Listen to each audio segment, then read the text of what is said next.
Hey everyone, I'm a little nervous, so you guys have to bear with me. This is like my first time doing commentary, so here it goes. Hello everyone out there in One Man's Opinion World, or MAO for short. We are trying a few new things today. One is my commentary. I'm Celestrius, and I will be the person behind the camera, and also the person who will present the questions you might have.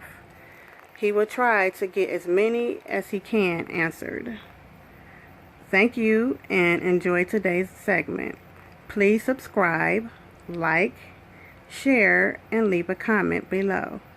Introducing Vashawn F Head, author and writer of the One Man's Opinion series. Today's question is, where do you think the concept that a woman was or could be looked at as property in a marriage came from?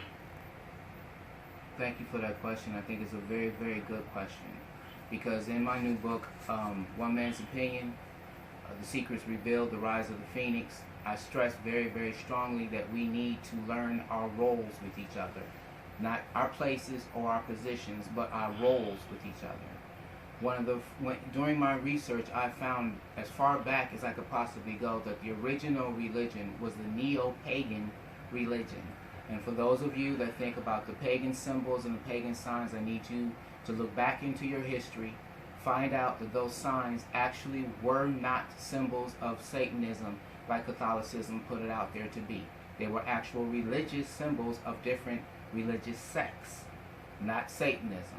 If you have any questions about it, check out Da Vinci Code, the first 5 minutes of the Da Vinci Code with Tom Hanks, where he's on the stand and he's talking about symbols and asking people where they think they get it from. Back to your question. With that understanding of what it was originally meant to be, we have to go back to the Egyptian times, the Babylonian times. A dowry at that time was for a man to bring to the family or the head of the household or the village what he could bring to the table to join that family. So in truth, the woman was a prize, but not a prize as far as possession, but a prize as far as the greatest gift that you could possibly be given. Okay, a chance at creating life and love with someone that you needed to be with. That was not something that was allowed just to happen. Okay, you had to prove to the family as well as to the young lady that you were going to be worthy of joining the family. Go back and please, people, don't just listen to what I'm saying. I'm giving you starting points to go out there and find out for yourself. Go back to the original Babylonian time. One mind, one people, one vision. Okay? Go back to the Egyptian times before Roman Catholicism started coming into play. We had something which was called the Book of the Dead.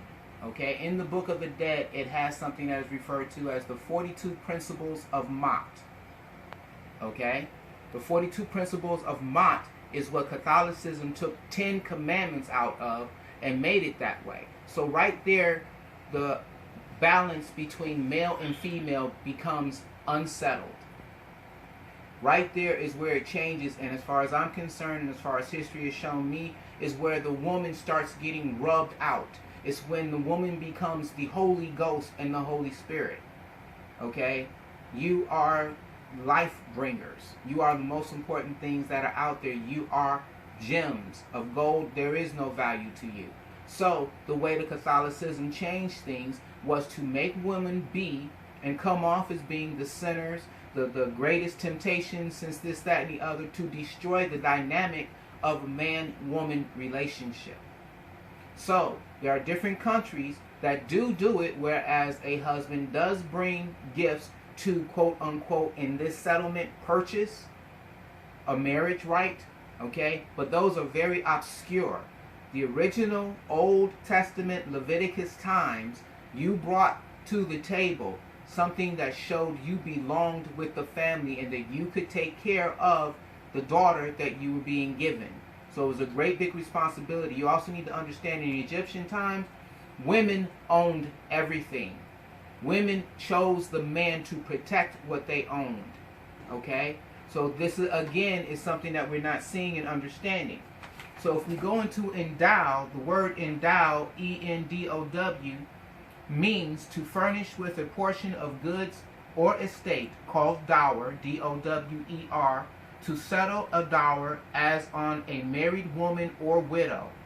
Point 2, to settle on as a permanent provision, to furnish with a permanent fund or property. And strike 3, to enrich or furnish with any gift, quality, or faculty, to endue. Endowment, the act of settling dower on a woman, or of settling a fund or permanent provision for the support of a person, or view, or of a professional, etc. 2, that which is to be showed or settled on, property, fund, or revenue permanently appropriated to any object. And 3, that which is given or bestowed on the person or mind by the Creator, gift of nature, any quality for faculty bestowed by the Creator, natural activity of limbs in the endowment of the body. Natural vigor opens, internet isn't endowed on the mind. Okay? So that's endowment. Now it flips over when you actually talk about, that's the process of creating it. When you switch to dower, D-O-W-E-R, it says the portion of the lands or tenements of a man which his widow enjoys during her life after the death of her husband. Okay, 2, have a property which a woman brings to her husband in marriage. I don't have time. So the gift of the husband is for the wife. And then last but not least, just to be an endowment. So there is something that we have in our English word, which is not D-O-W-E-R, but D-O-W-R-Y and D-O-W-R-E-Y. And those both are categorized as a different spelling of dower, but less used, and they make they may well be neglected or negative. So the words that we use with the R-Y and the R-E-Y are actually considered the opposites of what they're supposed to be, and that's what we know as you're buying a woman or you're purchasing a woman to be married to. So there are two different words to use in that aspect. The traditional aspect and the traditional Leviticus way of the dowry was that you brought something to the table to add to the family, to the dynamics of the family, and that you as the man were worthy to join. Question number 2 was a very, very good question, and I've been asked about where did I come up with the concept of my 1%. Well, I believe, and I've asked around quite a lot, and I believe that no one is willing to say that anybody is perfect. We all recognize from our history and things like that Jesus Christ is the only being on this planet that was 100%. Okay?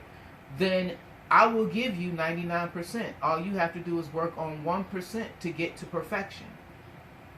But in my book, I'm going to show that these things are also misguided representations of how we are supposed to be as a human being. And they are all dynamically charged to be power, or to be used as power over us. Okay? So when we stop and we look at that and we understand that, I'm beginning to understand when you work on your 1% and another person works on their 1%, another person works on their 1%, you are all giving your 1%, and because of that, you all will fulfill your destiny to its truest level. If anybody does not do that, then you are not able to fulfill your destiny as you really need to. 1% may seem small, but you will start to see that when you apply your 1%, what do I mean? For gentlemen, I'm going to speak to my gentlemen out there, okay? I need us to understand something. Back when I made the apology to Miss Commentary Cleveland, I let it be known that we are both masculine and feminine, okay? And that is a magnetic balance that is continuing in us. By you working on your 1%, you actually are working on a balance within yourself. When you create that balance within yourself, you become your true person. When you become your true person, then you begin to attract people that are like you. We're told that we are supposed to have mass, and you have to be this way, and you have to be that way. No. Be true to thine own self. That's the best way for you to be. And when you get that way, you will realize that your 1% and working on that 1% builds confidence. It ends stress because you only know how to be one way. You don't have to worry about a whole bunch of drama because what's right is right, what's wrong is wrong. There is no in between. Or in binary code, 0 and 1. You either do or you don't.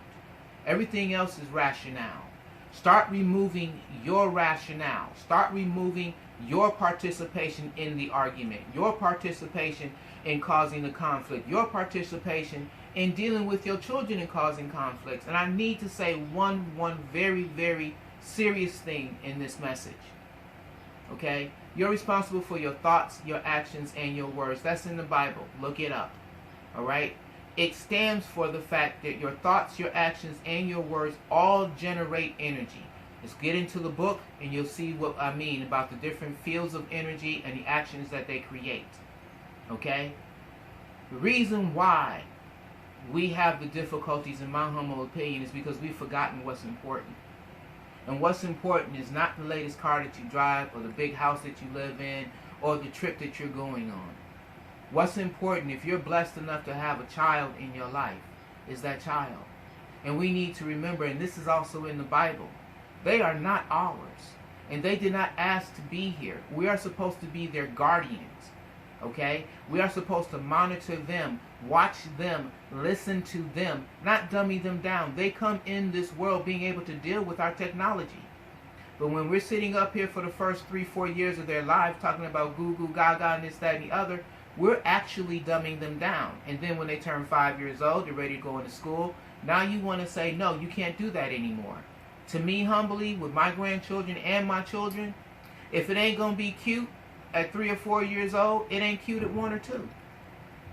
Remember, we're here for them, not to live precariously through them, but to see what their gifts and talents are that they're coming out with and to build on them and make them better. This is One Man's Opinion by Vashawn F Head. Check me out. You got the One Man's Opinion email. You also have DJ Dragon 2053 email. We hope to do this a lot more. As you see, this is a lot of artwork that I do. Everything that you see me wearing, everything that you see designed, all the pictures and things that you see behind me is part of Head Artworks. Okay, that's another site that you can get with us on, where we do with oils, we do with fragrances, we do with candles, all kinds of things. And as I said before, I'm an artist, craftsman in the aspect that I do whatever I feel like doing, and I'm blessed enough to be able to create. So if you like the jewelry that you see that I'm wearing, if you like the pictures that you see that are behind me, we're going to have CDs to hand out to start pushing One Man's Opinion. This is the first book of the series that you can actually get now and see. And we will also be setting up one of the stories from this book on SoundCloud as an ebook. So, one mind, one message, one people. Love you all. Blessings to all. Assalamu alaikum. Peace.